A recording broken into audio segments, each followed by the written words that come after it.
तर बघा 4.3 golden chain या कवितेचा आपण इंग्लिश वर्कशॉप बघतोय.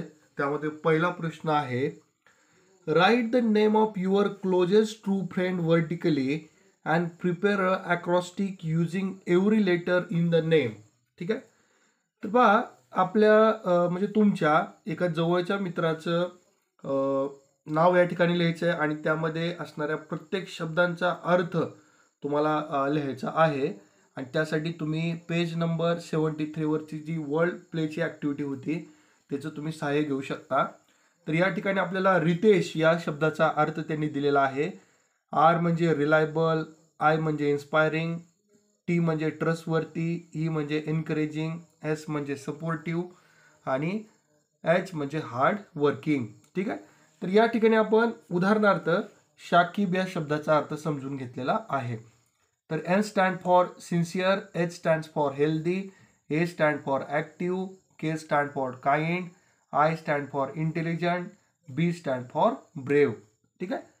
प्रश्न दुसरा जो आहे त्याच्यामध्ये tick the correct before correct statement. तर योग्य जे विधान आहे त्याच्यासमोर आपल्याला बरोबरचं मार्क करायचं आहे. ठीक आहे. Time can destroy the beauty of friendship. वेळ जी आहे ती मैत्रीचं सौंदर्य नष्ट करते. तर हे चुकीचं विधान आहे, त्यामुळे आपण याच्यासमोर चूक लिहिलेलं आहे.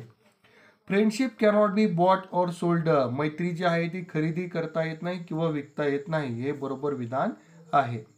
Friendship binds the hands together. मैत्री जी आहे ती हात बांधते, तर हे चुकीचं उदाहरण आहे. Friendship is like a real and precious jewel. मैत्री तर काय आहे, दुर्मिळ आणि अगदी दागिन्यासारखी मौल्यवान आहे. तर हे योग्य विधान आहे. Friendship has more value than gold. तर मैत्रीचं महत्त्व सोन्यापेक्षाही जास्त आहे, हे सुद्धा योग्य विधान आहे. त्यामुळे आपण त्यासमोर टिक मार्क केलेलं आहे पहा. त्यानंतर क्वेश्चन 3 जो आहे त्यामध्ये आपण काय करतोय, read the poem and complete the web. Friendship is compared to. मैत्रीची तुलना कशासोबत केलेली आहे ते पहा. तर मैत्रीची तुलना golden chain, beauty, worth for more than gold, strong blessed tie, priceless gift आणि प्रिसियस ज्वेल अशा वेगवेगळ्या घटकांची तुलना केलेली आहे. ओके. त्यानंतर क्वेश्चन 4 काय पहा, so why friendship is compare to the following. ठीक आहे. तर खालील गोष्टींशी मैत्रीची तुलना का केलेली आहे ते आपल्याला सांगायचं आहे. तर सुरुवातीला गोल्डन चेन याच्याशी का तुलना केली आहे पहा. तर because it is a strong blessed tie binds similar heart together. त्यानंतर प्रिशियस ज्वेल, मौल्यवान रत्नांशी तुलना का केलेली आहे बघा. तर because it's treasure gets increased with year. आणि शेवटी प्राइसलेस गिफ्ट असं का म्हटलेलं आहे, तर because it cannot be bought or sold. तर ह्याची खरेदी करता येत नाही किंवा विकताही येत नाही, इतकं हे मौल्यवान भेटवस्तू आहे. ठीक आहे. त्यानंतर पुढचा प्रश्न आहे पहा, refer to the poem and write down 5 reasons why friendship is a best gift anyone can give. ठीक आहे. तर बघा आपल्याला 5 कारणं लिहायची आहेत. ठीक आहे. फ्रेंडशिप कशामुळं अतिशय चांगलं गिफ्ट आहे याबद्दल. तर एक रिझन यांनी इथं दिलेला आहे पहा, it grows more precious as each year passes. दुसरे कारण आहे, it help us to understanding friends. Then time cannot destroy its beauty. It can be neither bought nor sold. It is a strong and blessed tie. Its pleasure cannot be erased. ठीक आहे. त्यानंतर बघा पुढचा प्रश्न जो आहे, write the words that go with the following. ठीक आहे. तर या शब्दासोबत येणारे शब्द आपल्याला लिहायचे आहेत. तर ज्वेल, तर याच्यासोबत येणारा शब्द आहे रेअर अँड प्रिशियस. हर्ट कसा आहे, काइंडर्ड. आठवणी कशा आहेत, हॅपी मेमरीज. गिफ्ट कसं आहे, priceless. Then priceless tie. Okay. आणि शेवटी अंडरस्टँडिंग फ्रेंड. ठीक आहे.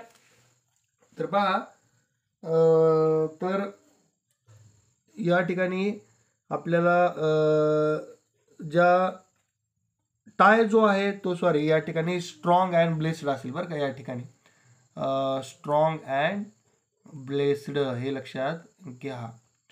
Strong and blessed tie. Okay, ते करेक्ट करावं लागेल. त्यानंतर फ्रेंड कसं आहे, अंडरस्टँडिंग, मित्रांना समजून घेणं सुद्धा गरजेचं आहे. ओके, त्यानंतर पुढचा प्रश्न आहे पहा. या ठिकाणी आपण match the lines with the figure of speech they contain. ठीक आहे, तर याच्यासाठी आपण word play on page number 74 याचं सहाय्य घेऊ शकतो.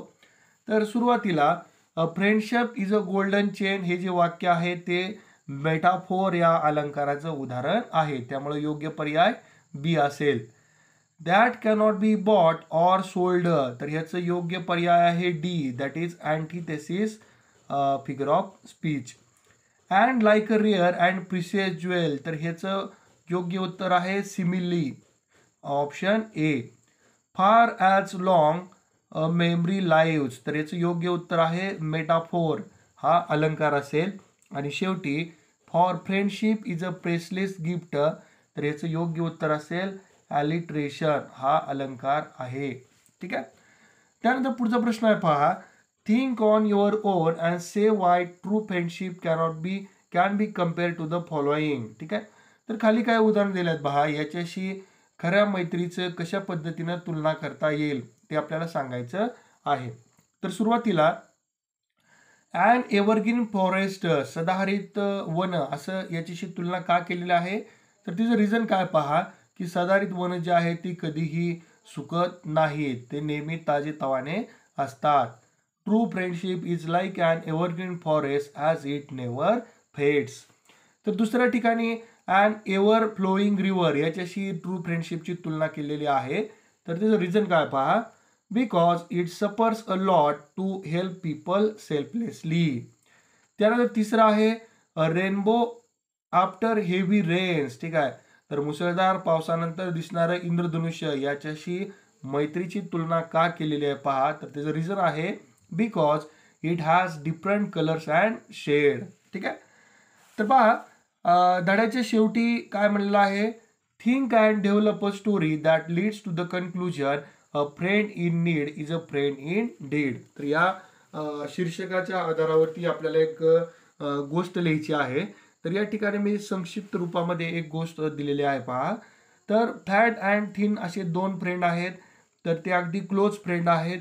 तर ते एकाच शाळेमध्ये जातात, एकाच वर्गात शिकतात, एका दिवशी ते पिकनिकला जातात, त्या ठिकाणी ते फॉरेस्टमध्ये फिरतात. अचानक त्यांना एक अस्वल त्यांच्या दिशेने येताना पाहायला मिळतं. दोघंही घाबरतात. जो थिन असतो तो झाडावरती चढतो आणि जो फॅट आहे त्याला एका धोक्यामध्ये तो सोडतो, धोकादायक स्थितीमध्ये सोडतो.